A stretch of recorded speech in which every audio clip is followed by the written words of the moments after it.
เจริญสุขเจริญธรรมตอนเจ้าและสถาญาติโยมได้ออกเดินทางจากสุสานปัจจะปัจจะบัน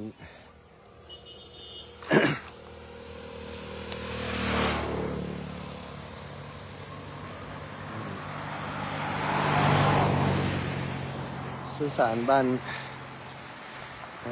านทุ่งหลวงเนาะโดยวันนี้โยมป่อโยมแม่ก็ยังได้ตอยติดตามมาใส่บาตรที่ปัจจะตอนนี้ก็กำลังจะออกเหมือนกันนะก็ได้อยู่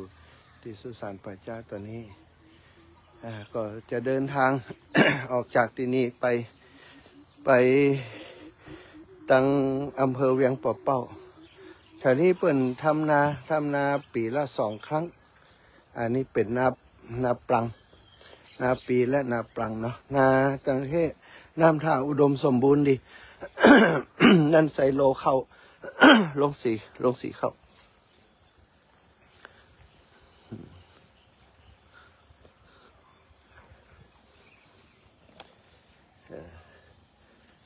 ้าเข้างามดีเนาะแฮมสัก2 เดือนก็ได้เกี่ยวละ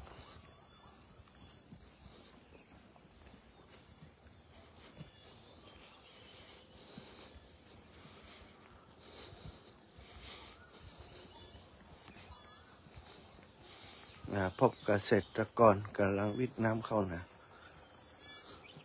บ้านว่างให้เช่า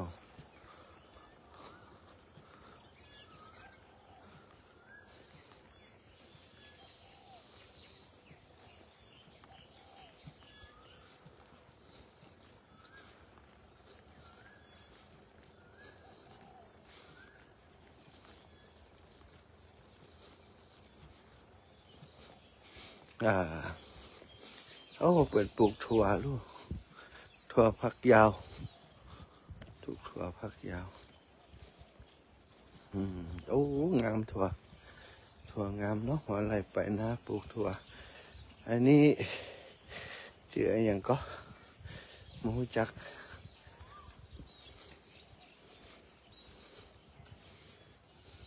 อันนี้เปิดห้องอย่างก็ป่ะ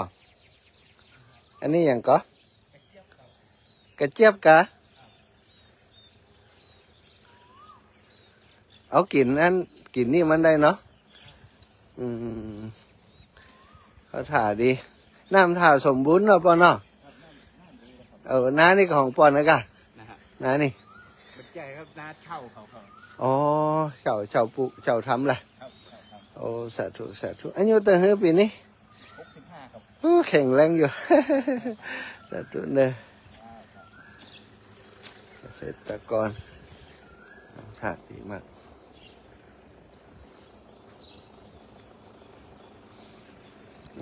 อยากโยม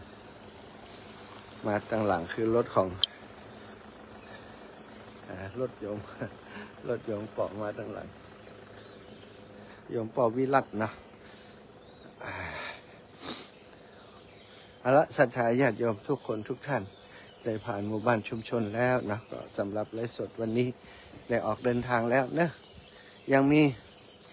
มีกำลังยังมีแรงใจยังต้องก้าวไปต่อยังมีลมหายใจก็ต้องก้าวไปต่อการเดินทางคือชีวิตคือการเดินทางหมดชีวิตก็หมดการเดินทางหมดลมหายใจก็ไปต่อไม่ได้ตอนนี้ยังมีลมหายใจทุกคนทุกท่านเนาะมีลมหายใจสร้างบุญสร้างกุศล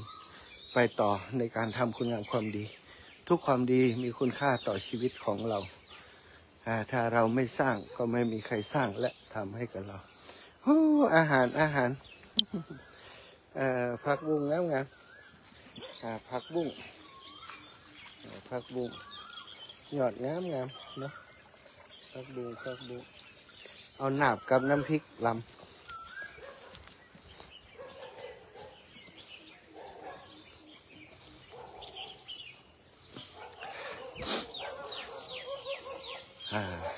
หมู่บ้านริมทุ่งนาต้นกระเจี๊ยบเอาลวกกับน้ำพริกลำ ต้นกระเจี๊ยบปลูกไว้สโลชา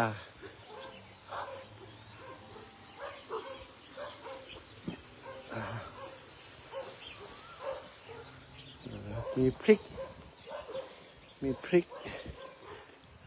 ปลูกไว้ขายไว้กินไว้ขายประมาณนี้เนาะ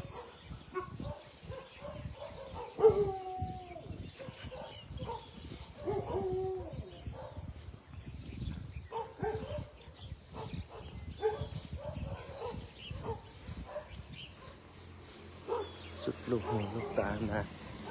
าข้าวชาวบ้าน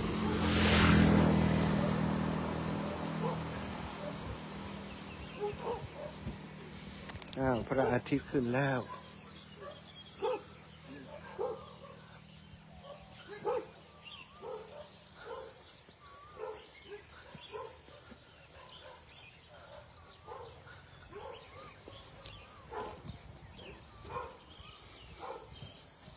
นี่คือ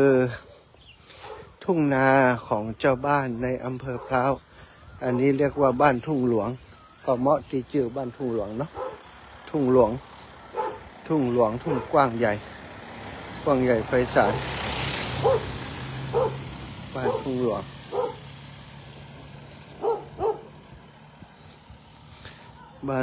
ลวงสมกับชื่อของหมู่บ้าน